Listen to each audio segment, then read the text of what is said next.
이번 대회는 UFC 265로 8월의 페이퍼뷰 대회였습니다. 메인 이벤트는 데릭 루이스와 시릴 가네의 헤비급 잠정 타이틀전이었습니다. 원래는 루이스와 응가누의 정식 타이틀전이 계획되어 있었지만 응가누가 8월보다는 9월에 출전하기를 원했고, 이번 대회가 열린 텍사스 휴스턴은 루이스의 홈타운이라서 UFC는 루이스가 이번 대회에 반드시 출전하기를 원했습니다. 그래서 성사된 매치업이 되겠습니다.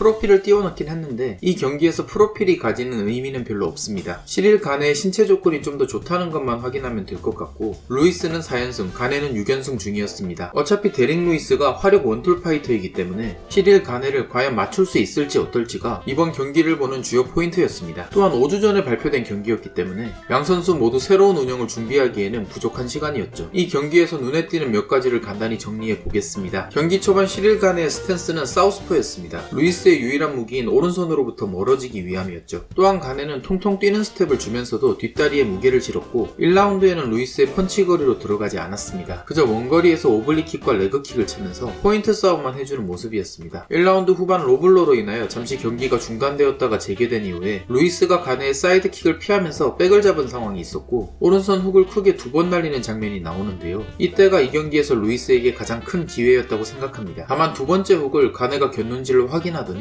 머리를 숙여서 피해버리면서 상황이 쉽게 해제됩니다. 가네의 반응 속도와 회피력에 감탄할 수밖에 없는 장면이었습니다. 이후 스탠딩 상황에서 루이스가 은근슬쩍 사우스포로 바꾸니까 가네도 오소독스로 전환해서 거리를 유지를 하는데 루이스가 왼발킥을 차서 다시 오소독스로 바꾸니까 가네 또한 곧바로 사우스포로 전환하는 모습도 눈에 띄었습니다. 루이스가 후속타로 오른손을 맞추기 위해 나름대로 함정을 판 건데 이미 안다는 듯한 반응이었고 걸려들지를 않았습니다. 2라운드 초반에 가네는 오소독스로 시작을 했는데 1라운드보다 거리를 약간 좁혀서 잽을 사용해주는 모습이었습니다. 물론 중반 이후부터는 1라운드처럼 사우스포로 싸웠고 1라운드보다는 먼저 들어가는 장면이 좀 더 많았습니다. 그리고 루이스가 테이크다운을 시도하거나 클린치를 거는 장면도 있었는데 이 상황에서 루이스가 얻은 소득은 사실상 없었습니다. 3라운드에는 가네의 레그킥이 여러 차례 적중되는 장면이 많았고 루이스는 확실히 다리에 데미지가 있었던 것으로 보였습니다. 그렇게 점점 데미지가 쌓이고 차이가 벌어지다가 3라운드 중반 가네의 어퍼와 훅이 루이스의 앞면에 적중하면서 루이스가 그대로 그로기 상태가 되어버렸고 가네의 후속 펀치 세례에 루이스가 한번 버텨내긴 했지만 루이스는 쌓여온 데미지가 있어서 쉽게 회복하지 못했습니다. 이후 이어지는 펀치 교환에서 가네의 왼손 스트레이트가 적중했고 루이스가 서밍 어필을 해봤지만 받아들여지지가 않자 그렇게 자포자기하는 느낌으로 쓰러지더니 결국 가네의 후속 파운딩의 경기가 끝나버렸습니다. 개인적으로 마지막 장면은 루이스가 데미지도 분명히 있었겠지만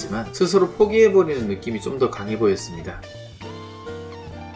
7월 초에 이번 경기와 관련된 영상을 올린 적이 있는데요. 원래 이번 대회에서 응가누 대 루이스의 2차전이 계획되어 있었지만 UFC와 응가누의 경기 시기에 대한 협상 문제가 생겼고 그 결과 헤비급 잠정 타이틀전이 확정되었다는 것이었습니다. 자세한 것은 오른쪽 상단의 카드를 확인하시면 됩니다. 당시 저는 이 사건을 두고 이렇게 판단했습니다. 겉보기에는 응가누가 큰 손해를 본 것처럼 보이지만 응가누의 입장에서 화가 날 수는 있어도 실질적인 손해는 없다. 오히려 가장 큰 손해를 입은 것은 데릭 루이스이며 이 사건의 수혜자는 시릴 가네라고 말한 바가 있습니다. 왜냐면 가네가 루이스를 상대로 상성이 너무 좋다고 생각했거든요. 그래서 이번 경기는 가네가 예정대로 수혜를 본 것이라 생각합니다. 또한 루이스의 한방 펀치는 과거 코미어전에서도 그랬지만 챔피언급 레벨에서는 통하지 않는다고 느낀 경기였습니다. 한편 응가누와 가네의 통합 타이틀전은 11월 뉴욕 대회 또는 연말에 열릴 것으로 보이는데 응가누와 가네의 상성은 어느 쪽이 좋은지 감이 잡히지 않네요. 응가누는 미오치치와의 1차전에서 패배한 이후에 원거리에서 킥을 장착하고 수싸움을 하는 능력이 생겼거든요. 기술적인 능력만 놓고 보면 가네가 앞선다고 하더라도 이번 경기처럼 제대로 된 정타를 한 대도 맞지 않는다고 장담할 수는 없을 것 같습니다. 또한 응가누는 때때로 그냥 맞으면서 돌진할 때도 있기 때문에 이 경기는 어떤 양상의 경기가 될지 너무 기대되네요.